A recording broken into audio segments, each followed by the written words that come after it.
Nestor! Nasiraan na naman tayo? Lagi na lang tayo nasisiraan. Did you even check our car before we leave the house? Oo, ma'am. Lagi ko naman po itong chinecheck eh. Eh bakit sira na naman? Nangiinis ka ba? Nakaasar ka ba? Ano? Why aren't you answering? Answer me! Dahil kahit sumagot ako pa rin nabali. Lagi kayong galit. Lagi kayong nakasigaw. Hindi ko na kaya tiisin ang bunganga nyo.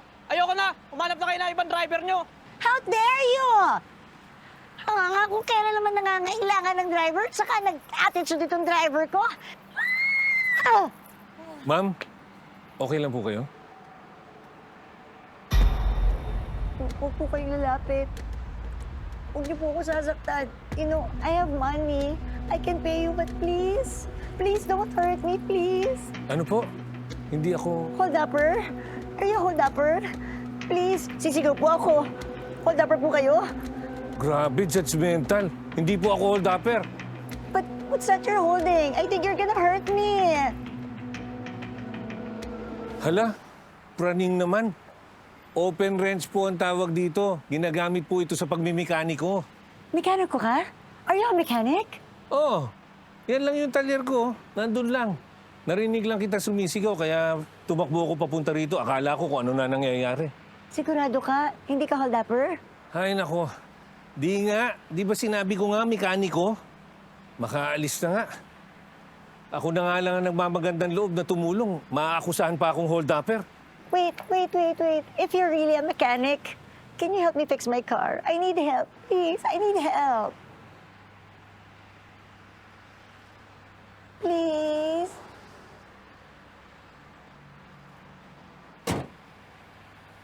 Okay na po. Hindi lang siguro napansin ng driver nyo na napalitan yung baterya nyo. Really? My driver's really so annoying. Anyway, how much is the damage?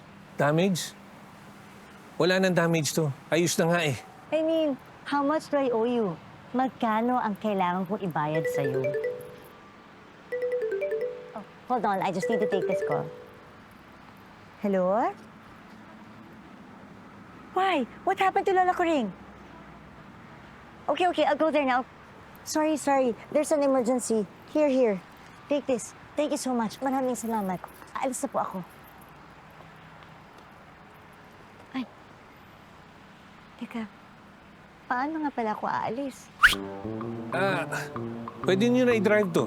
Wala nang problema to. Huwag kayong mag-alala. Hindi kayo ititirik nito. But that's a problem. I don't know how to drive. At diba nilayasan ako ng driver ko? Gusto nyo bang ipag-drive ko kayo? Marunong ka mag-drive? Pero baka kung saan mo ko dalhin. No na, I'm okay. Thank you. I'll just take a cab. Thank you. Tamang hinala. Walang problema, madam. Okay lang. Kayo na pong bahala. Mauna na po ako. Marami Ingat bang po kayo. dumadaang taxi dito? Bihira. Ang marami, snatcher tsaka hold-upper. Ganon? Wait. Sige. Okay na ako. Sige, ipag-drive mo na ako. Grabe. Wala man lang, please. Please. Sige na nga. Sandali lang ako. Magpapalit lang ako ng t-shirt. Pakisabayan na rin ng ligo. Baka magmeheng car ko eh. Sige na, please. Go ahead. Ayun po si Lolo. Nakikita niyo na daw po si Lolo Carding. Ano ba na dito? Lola, ano pong nangyayari sa inyo? Ayaw niyo daw po uminom ng gamot. Eh, paano po kayo lalakas niyan? Ayoko na po. Puro gamot na lang ang laman ng katawan ko. Pwede naman ako mamaalam. Miss ko na, Lolo Carding mo.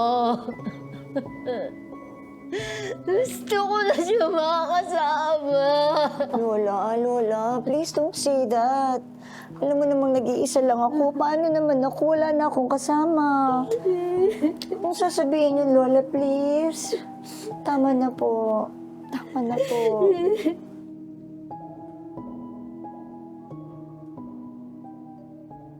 Miguel? Nagbalik ka? Ay, Lola, hindi po siya si Miguel. Kaibigan ko po siya. Siya po si Bert. Bert? Ay, buti naman at nagbalik ka. Hindi na malulungkot si Bernadette ko. May makakasama na siya sa buhay. Pasensya ka na, ha? Mm. Medyo may Alzheimer's na si Lola. Sakyan mo na lang para hindi mag-tantrums. Kamusta naman po kayo, Lola Coring? Ayos lang, Miguel. Ang tagal mo namang hindi nadalaw. Huwag ko kayo mag-alala. Mapapadalas na ho ang pagdalaw ko rito para hindi kayo nalulungkot. Ay, salamat naman. Okay ka na, Lola? O, inom ka na ng gamot, ha? Inom na tayo. Ito po yung tubig ninyo. Ha? Hindi po yung gamot ninyo. Lala, mamaya inumin niyo po ito pagkatapos kumain, ha? Wow, Lola Kuring, ha? Ang dami naman tong pagkain na to. Ano pong meron? Wala naman ako. Gusto ko lang kumain ng mga pagkain na matagal ko na hindi nakakain. Kaya po ba nagluto lahat ng to? Ay, hindi. Ganon? Sino? Oh, ano ginagawa mo dito? Tinext ako ni Janet, pinapapunta daw ako ni Lola Coring. Eh wala naman akong ginagawa. Kaya pumunta na ako dito. Tara. Sabay ka na sa amin kumain. Uy, ano pang hinihintay mo, Apo? Umupo ka na at saluhan mo kami ni Miguel. Naku, Lola, pasensya na po kayo. Dumating po yung client ko from Singapore. I have to go back to the office. Mauna na po ako sa inyo. O, di mo ba yan pagkatapos natin kumain? Naku, Lola, alam niyo naman po, wala pa akong driver. Napakahirap pong kumuha ng sasakyan ngayon. Kaya maiwan ko na po kayo, ha? Pagbigyan mo na si Lola Coring. Pwede naman kitang ihatid sa opisina tapos antayin pabalik. Sige na, kain ka na muna. O, yun naman pala eh. Halika na, sabayan mo na kami ni Miguel. Lola, hindi po si Miguel yan. Siya po si Bert. Kayaan mo na. Miguel, Bert, kung saan masaya si Lola Coring, doon tayo. Sige na. Kain na kayo. Oo, salamat. Ano? Okay ka na ba? Payag ka na? Teka nga, ba't niyo ba ako naisipan kunin driver? Di ba nga, sabi ni Lola Kuring, mukha kang mabait na tao. Ewan ko nga ba, kung ano pinakain mo sa lola ko kung bakit napakagaan ng loob sa'yo. In fairness, ha, ikaw pinapapunta niya dito nang hindi man lang sinasabi sa akin. Mukhang mas close pa kayo kaysa sa akin. Bakit? Ayaw mo ba? Ang ibig ko sabihin, ayaw mo bang magiglaw sa akin? I need a driver, not a close friend. Oh, why are you smiling like that? Stop that. Ano, okay na tayo? Deal na tayo? Deal. Sabi ko nga sa'yo, basta ikaw, nanginginig pa. There you go again with the nanginginig term. Please stop that. Nakakairita. Nanginginig. Nakakairita. Mamaya niyan, mapapangiti rin kita. Ansan mo? Wala po, madam. Can you please stop, madam, ha? I'm still young, nakakatanda. I have a name, Bernadette. Okay, Bernadette. I'm Bert. Your new driver, sweet lover. Ay, nako, kung ano-ano pinagsasasabi mo with your words and your lines. Sige na, umuwi ka na. At see you on your first day. Goodbye.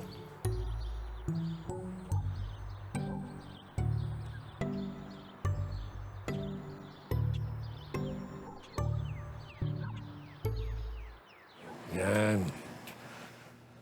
Breathe in, breathe out. Napakadali naman pala nito. Eh, wala na bang mahirap-hirap naman din eh. Mag-concentrate muna kayo dyan, Lola. Mamaya bibigyan ko kayo ng mas mahirap para sa paa at saka sa tuhod. Para lumakas-lakas kayo. Ay, ganun ba? Teka nga, bakit ba hindi pa kayo magpakasal ni Bernadette? Ay, matagal na din naman kayo magkasintahan. Kailan ba kayo magpapakasal? Eh, alam niyo naman ho kasi yung apo niyo. Busy-busy sa trabaho. Ako rin naman, marami rin naman akong ginagawa. Gusto ko na rin kasing magkaapo kay Bernadette eh. Abay-bay ka na, tatawa. Eh, di ba't matagal na naman kayong magkasintahan noon? Eh, dapat yun ako bigyan ng apo. Ayaw niyo mo ba? Parang ako ang hot topic niyo dito, ha, Lola. Ay, apo. Kanina ka pa ba dyan? Kaya nga po pumasok na ako eh. Bago niyo pa makwento ang buong buhay ko kay Bert. Bakit? Meron ba akong hindi dapat marinig tungkol sa'yo? Bakit naman masyado kayatang interesado makichismis sa buhay ko, ha? Di naman makikichismis. Lampas 1 buwan na rin naman mula nung kunin mo kong driver. Sa tingin ko, kahit paano, importante rin na magkakilala tayo ng lubos, di ba? Kung ayoko. Sandali. Ikaw ibang dalawa yung nag-aaway. Ay, nako. Sa bagay, normal lang naman yan. Ang importante, kahit mayroong hindi pagkakaunawaan, mahal niyo isa't isa.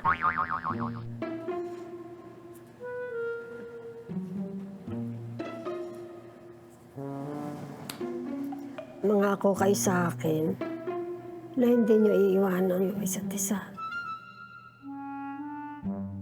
Mangako ka, Apo. Opo, Lola, opo. Miguel. Opo, Lola. Nanginginig pa.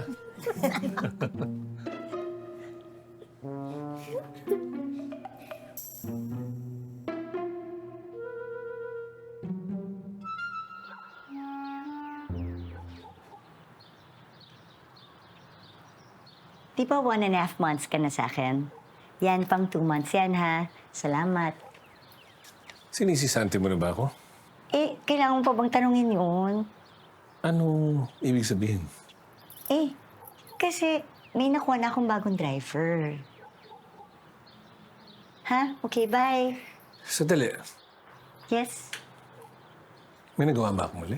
Actually, wala. Pero hayaan mo na, huwag na rin pag-usapan yun. Basta ha, pag nag-text sa'yo si Lola Kuring at pinapapunta ka dito, huwag mo na lang pansinin. Dedmahin mo na lang. May tanong ka pa? Okay. Bye-bye. Thank you.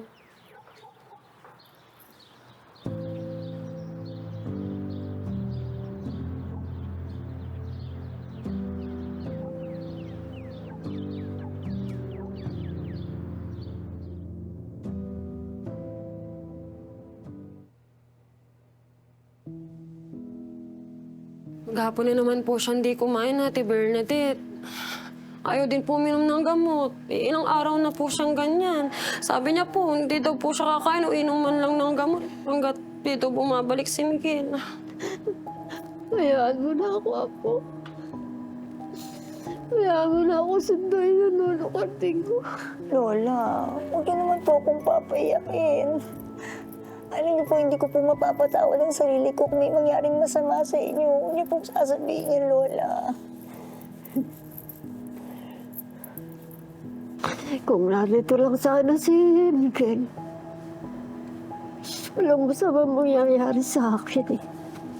Lola. Balikan mo na siya. Lola Kuring, alam niyo namang mahal na mahal ko po kayo, diba? Alam niyo po yun, Lola.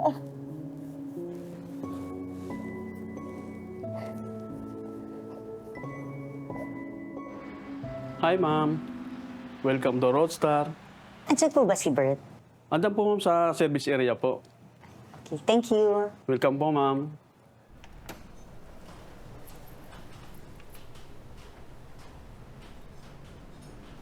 Bert?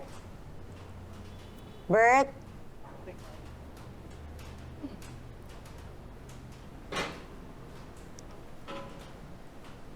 Pwede ba kitang makausap?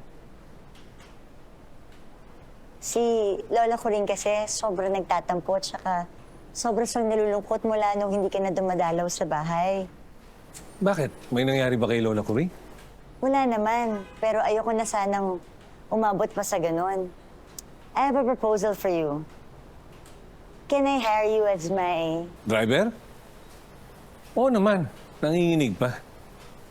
Wala namang problema sa akin eh. Ikaw lang tong... Not as my driver. Can I hire you as my... boyfriend?